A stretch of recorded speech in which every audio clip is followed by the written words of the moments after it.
कैसे हैं आप सब लोग। ब्यूटीफुल सक्सेस स्टोरी लेकर के आई हूँ। ये जो सक्सेस स्टोरी है वो है सुमेघा की, और ये जो सक्सेस स्टोरी है ये है बटरफ्लाई किट की।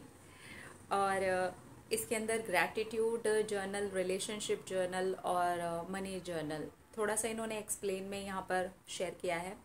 दूसरी चीज़ इन्होंने उसके साथ में ही रिलेशनशिप जो जर्नल है ना उसका भी इस्तेमाल किया है। लेकिन यहाँ पर मैं आप लोगों को डिस्क्लेमर डाल देना चाहूँगी, कोई ज़रूरी नहीं है कि आप बटरफ्लाई किट ले ही लें, कोई जर्नल ले ही लें ना। आप किसी भी चीज़ को मन से पूरी तरीके से करेंगे तो भी वो उतना ही वर्क करेगा। सिर्फ और सिर्फ जर्नल्स में इतना फ़र्क होता है कि उसके अंदर आपको ना ट्रिगर्स मिलते हैं। तो जब ट्रिगर्स मिलते हैं तो वो थोड़ा सा बूस्ट कर देते हैं। अब जो भी चीज़ लिख रहे होते हैं, आप अपनी विशेस को लिख रहे होते हैं तो बीच बीच में ट्रिगर्स आते हैं तो वो आपको बूस्ट कर देते हैं। बस इतना ही फ़र्क होता है, बाकी ऐसा कुछ नहीं है कि आपको वो लेना कंपल्सरी ही है। नहीं नहीं, बिल्कुल भी नहीं। अगर आप चाहें तो ले सकते हैं, नहीं तो कंपल्सरी नहीं है। आपके पास में जो है आप उसमें लिख सकते हैं, ठीक है। क्योंकि मैं इस चक्कर में भी स्क्रिप्टिंग वाली या राइटिंग वाली जो सक्सेस स्टोरीज़ में बटरफ्लाई किट या जर्नल का जिक्र होता है उसे हटा देती हूँ, क्योंकि मुझे ऐसा लगता है कहीं ऐसा ना लगे कि यही लेना ज़रूरी है। ये लेना ज़रूरी नहीं है। आप लेंगे तो बस थोड़ा सा एक बूस्ट मिल जाता है, दैट्स इट। ओके, चलिए देखते हैं। इन्होंने लिखा है, hello the, I love you, I love you, I love you so much. मुझे आपसे बहुत ज़्यादा प्यार है। आपके वीडियो में रोज़ देखती हूँ और रोज़ ही आपसे ढेर सारा प्यार हो जाता है।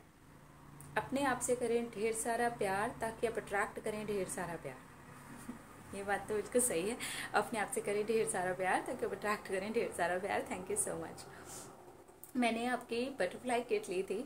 1 2 3 4 5 सारे ही कंप्लीट कर चुकी हूँ, और जो मैजिक हुआ है वो आज मैं आप लोगों के साथ में शेयर कर रही हूँ। आप सब लोगों के साथ में मैं इसे शेयर करना चाहती हूँ।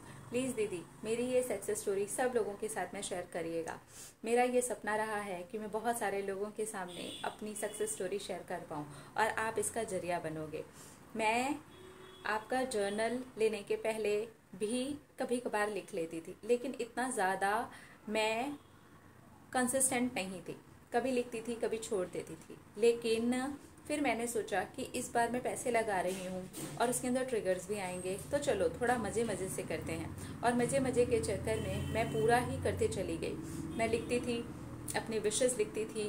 मेरी 3 बहुत बड़ी बड़ी विशेस थी, मैंने उन तीनों को भी लिखा है। उन तीनों में से 2 तो मेरी कंप्लीट हो चुकी हैं, चौथी 90% कंप्लीट हो चुकी है। मैं ग्रैटिट्यूड जर्नल के अंदर अपनी रोज़मर्रा की चीज़ों के लिए ग्रेटफुल होती थी। मनी वाले जर्नल के अंदर क्योंकि मुझे अपनी ड्रीम जॉब और अपना ड्रीम हाउस ये दोनों ही मैनिफेस्ट करने थे, तो मैं इन दोनों चीज़ों के लिए भी ग्रेटफुल होती थी। मुझे अपनी ड्रीम जॉब से भी ज़्यादा अच्छी जॉब मिल चुकी है, और मैं मनी जर्नल के अंदर अपने लिए ड्रीम जॉब से जुड़ी हुई बहुत सारी टेक्निक्स कर चुकी थी, और मैं ड्रीम हाउस के बारे में भी लिखती थी। तो मेरी ड्रीम जॉब तो मुझे मिल चुकी है। अभी ड्रीम हाउस 90% ऑलमोस्ट सब कुछ कंप्लीट हो चुका है। पूरी जो सक्सेस होगी वो जब कंप्लीट हो जाएगा 10% भी, तब मैं आपको अच्छे से बताऊंगी। और मैं रिलेशनशिप के अंदर, क्योंकि मेरा रिलेशनशिप वाला मैटर सबसे ज़्यादा ख़राब था, इस वजह से मैंने आपका अलग से एक रिलेशनशिप का जर्नल भी लिया था जिसके अंदर बहुत सारे ट्रिगर्स मिलते हैं। उस चीज़ ने तो मुझे बहुत ज़्यादा ही हेल्प की। 5 किट्स के अंदर मैं अपने रिश्ते को ब्यूटीफुल बनाने के लिए लिखती रही, तरह तरह की टेक्निक्स करती रही, बहुत सारे सुंदर सुंदर अफर्मेशंस लिखती रही। मेरे मन में जो भी सुंदर ख्याल या किसी और की सुंदर लिखी हुई लाइन आ जाती थी तो मैं उसको पढ़ती थी और उसको भी लिख देती थी। अपने ख्यालों को भी लिख देती थी। माइंड में अपने पार्टनर को लेकर के जो कुछ भी आता था वो लिख देती थी। रिश्ता मेरा टूटा हुआ था। 1.5 साल पहले ही हम दोनों अलग हो चुके थे। थोड़ा सा कास्ट इशू भी था, और थोड़ा सा फैमिली का बहुत बड़ा इशू बन चुका था। अब मैं इसलिए थोड़ा बोलती हूँ ताकि वो थोड़ा थोड़ा होते होते ख़त्म हो जाए। फाइनली वो सब कुछ ख़त्म हो गया। 1.5 साल के बाद में हम दोनों वापस मिले, और हम दोनों के बीच में सारी चीज़ें ही अच्छी हो गई। सारी चीज़ें बिल्कुल वैसी हुई जैसा मैंने लिखा था। और ये तब हुआ जब मैं बटरफ्लाई किट के पांचों किट्स किट्स कंप्लीट कर चुकी थी और रिलेशनशिप वाले जर्नल को भी भर भर के लिख चुकी थी। इतना कभी नहीं सोचा था कि मैं लिखूंगी, मैंने तो कभी इतना अपने क्लास में भी नहीं लिखा, लेकिन मैंने लिखा, अपने विशेस के लिए लिखा। और रिलेशनशिप वाला तो मैंने कंप्लीट कर ही लिया। हुआ क्या कि जब मैं लिखती थी तो मैं फील करती थी और मैं उसमें घुस जाती थी। अब मैं ये कह सकती हूँ कि वो सारे जर्नल्स मेरी कहानियाँ हैं, वो सारे ही जर्नल्स के अंदर मेरी वो सारी बातें हैं जो पूरी हो रही हैं। मैं बहुत ज़्यादा खुश हूँ। ये तो बहुत ही ज़्यादा मैजिकल तरीके से काम करता है। जब भी ट्रिगर्स आते थे मैं बहुत ज़ोर से रोने लगती थी। एक एक ट्रिगर के बाद मैं दो दिन तक रोई हूँ, मैं इतना ज़्यादा फील करती थी। फाइनली हर चीज़ ने मेरी सक्सेस के दरवाजे खोल दिए। मेरा रिलेशनशिप इतना अच्छा हो गया, अब हमारी फैमिली का मैटर कोई खास मायने नहीं रखता है, क्योंकि उन्होंने सामने से ही कास्ट इशू को ख़त्म करने की बात कही है। क्योंकि उनकी फैमिली में किसी ने भाग करके शादी कर ली है, तो अब उन्हें लगता है कि इज्जत से शादी कर देते हैं, कास्ट कोई भी मायने नहीं रखती है। सब लोग एक दूसरे से अब प्यार करने लगे हैं और जैसा मैं चाह रही थी वो सारी चीज़ें हो चुकी हैं। बस ड्रीम हाउस वाला अभी थोड़ा सा पेंडिंग है।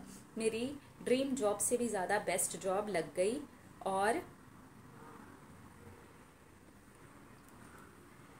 मैं इतनी ज़्यादा खुश हूँ, क्योंकि जो जॉब मैंने सोची थी वो मेरे सपनों वाली नौकरी थी।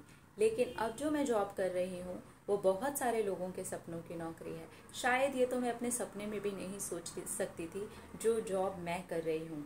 मैं जितनी सैलरी एक्सपेक्ट करती थी उससे डबल सैलरी पर मैं जॉब कर रही हूँ। जो पोजीशन मैं चाहती थी उससे बहुत ही अच्छी पोजीशन पर आज मैं जॉब कर रही हूँ। सचमुच में इन सारी चीज़ों ने बहुत ही अच्छे से काम कर दिया।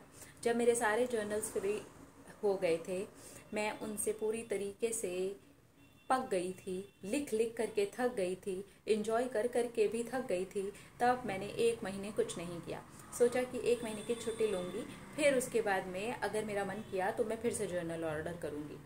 और इस 1 महीने में ही सारी चीज़ें हो गई। मेरी जॉब भी लग गई, मेरा रिलेशनशिप भी ब्यूटीफुल हो गया। सिर्फ मेरे घर वाला जो मैटर था उसको थोड़ा सा टाइम लग गया और अभी भी लग रहा है। घर तो हो गया है लेकिन पूरा नहीं हुआ है। मैं जल्दी ही सारी चीज़ें आप लोग के साथ में शेयर करने वाली हूँ। दीदी प्लीज़ आपसे रिक्वेस्ट है, मेरी सक्सेस स्टोरी सबके साथ ज़रूर शेयर करना, प्लीज़ प्लीज़ प्लीज़। मुझे सच में बहुत अच्छा लगे। Thank you thank you. बहुत अच्छी सक्सेस स्टोरी है आपकी।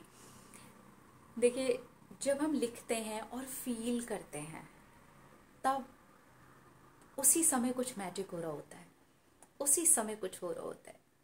बस बशर्ते आप लिखने के बाद फिर से डाउन ना हो जाए, लिखने के बाद फिर दिन में ऐसे नहीं यार कैसे होगा, उस चीज़ में थोड़ा कंसिस्टेंट रहना बहुत ज़रूरी है। जो फील कर रहे हो, जो मैजिक कर रहे हो, उस मैजिक में थोड़ा बने रहना ज़रूरी है।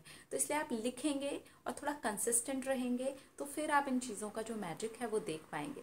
अगर इन्होंने 5 की 5 किट्स कंप्लीट कर ली हैं, मतलब टाइम लगा होगा, फिर तो कई महीने का टाइम लगा होगा इन्हें। इन्होंने मुझे टाइम नहीं लिख करके यहाँ पे भेजा है, लेकिन 3 किट्स कंप्लीट करना मतलब टाइम लगा। उसके बाद एक और रिलेशनशिप का जर्नल कंप्लीट करना मतलब टाइम लगा।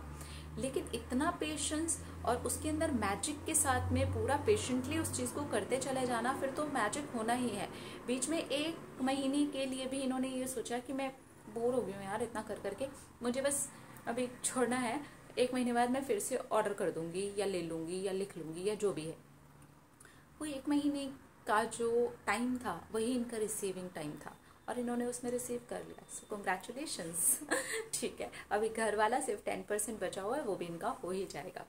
So it's good, it's good. लिखने वाली चीज़ें मैजिक करती हैं, सिर्फ आप बार बार नीचे जाके डाउन ना हो। अगर आप लिख रहे हैं तो थोड़ा बने रहें उस पर, उस मैजिक को फील करते रहें, उसके साथ जीते रहें, तब जा कर के आप महसूस कर पाएंगे कि जो चीज़ें होती हैं एक्चुअली वो बड़े मैजिकल तरीके से हो जाती हैं। So congratulations my dear. अपना रखिए ख्याल, अपने आप से कीजिए ढेर सारा प्यार ताकि अट्रैक्ट करें ढेर सारा प्यार। I love you all.